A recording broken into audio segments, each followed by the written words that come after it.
కనీసం నేను ఈ కులం చెందినటువంటి వ్యక్తిని అని దగ్గర తీసుకునేటువంటి నాదులు లేడు. ఒక జక్రంపల్లె కానివ్వండి, ఒక ఖమ్మంలో వెంకటేశ్వరపల్లె కానివ్వండి, ఇక్కడ ఉన్నటువంటి ప్రతి గ్రామంలో ఇప్పటికి కూడా సామాజిక బహిష్కరణ ఏ కులానికైతే జరుగుతుందంటే కేవలం రజక కులానికి అని మనం చెప్పుకోవచ్చు. దానికి కారణం ఏమిటి అంటే ఎన్నో కారణాలు చెప్పుకోవచ్చు. ముఖ్యంగా ఒక కారణం నేను చెప్తున్నాను, మనలో ఉన్నటువంటి అనైక్యత, మనలో ఉన్నటువంటి ఐక్యమత్వం లేకపోవడం, మనమే కొట్లాడుకోవడం.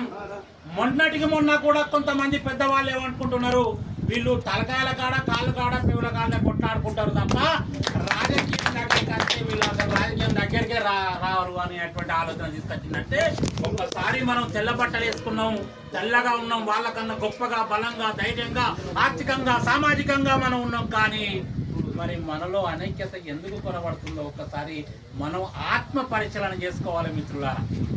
మనం ఇక్కడ ఎందుకు వచ్చినాం ఒక ప్రశ్న, ఎందుకోసం మన భవిష్యత్ ప్రణాళిక ఒక ప్రశ్న.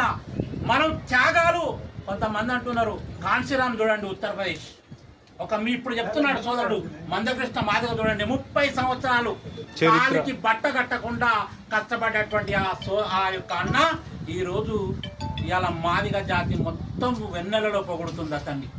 ఇవాళ మనకే కావాలి ఫలాలు, మనం చెట్టిన చెట్టు మనకే ఫలాలు అందాలంటే అందయి.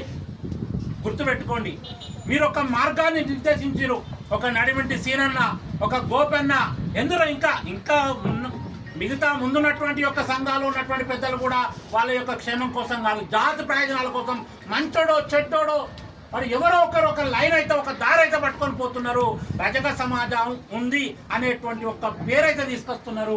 వాళ్ళందరినీ ఏకతాటికి మీకు తీసుకొచ్చి వారి అభిప్రాయాలు ఉంటాయి, వారి అభిప్రాయాలు ఉంటాయి, వారి యొక్క వ్యక్తిగతమైనటువంటి అభిప్రాయాలు ఉంటాయి. అందరి అభిప్రాయాలు మెజారిటీస్ లా. ఇది జాతి ప్రయోజనం ఏదైతే అవుతుందో ఆ మార్గంలో అందరం పోదాం. ఇలా మనకే కొట్లాడబెట్టి మీరైతే మాట్లాడుకొని రాండయ్యా, మీరైతే సరిదిద్దుకొని రాండయ్యా, మీరైతే ఫస్ట్ అయితే మాట్లాడుకొని రండి, తర్వాత మీకు ఇచ్చేది ఇస్తా అనేటువంటి మార్గం మనకు పూర్వ నష్టం పొందు లాభం అయినటువంటి ఒక పరిస్థితి వస్తుంది.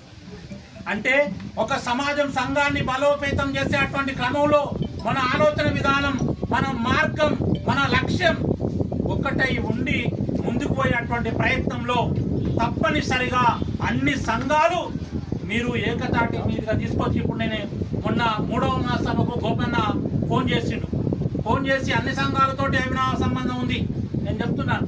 గోపన్న ఫోన్ చేసి అన్న రావాలి తప్పనిసరిగా అంటే వచ్చి అక్కడ హరిబలి ఉంది, ముందర కుర్చీలో కూర్చున్నా. మేము ఒక బస్సు వేసుకొని వచ్చినాం ఏకవర్గం నుండి, ఒక బస్సు మంది తీసుకొచ్చినాం. ఎందుకంటే సంఘాలు వేరైన అభిప్రాయం ఒకటే, లక్ష్యం ఒకటే. మనం జాతి ప్రయత్నం కోసం మాట్లాడుతున్నాం. ఎవరైతే ఒక మంచి కాజ్ మీద వెళ్ళిపోతే సపోర్ట్ ఇద్దాం.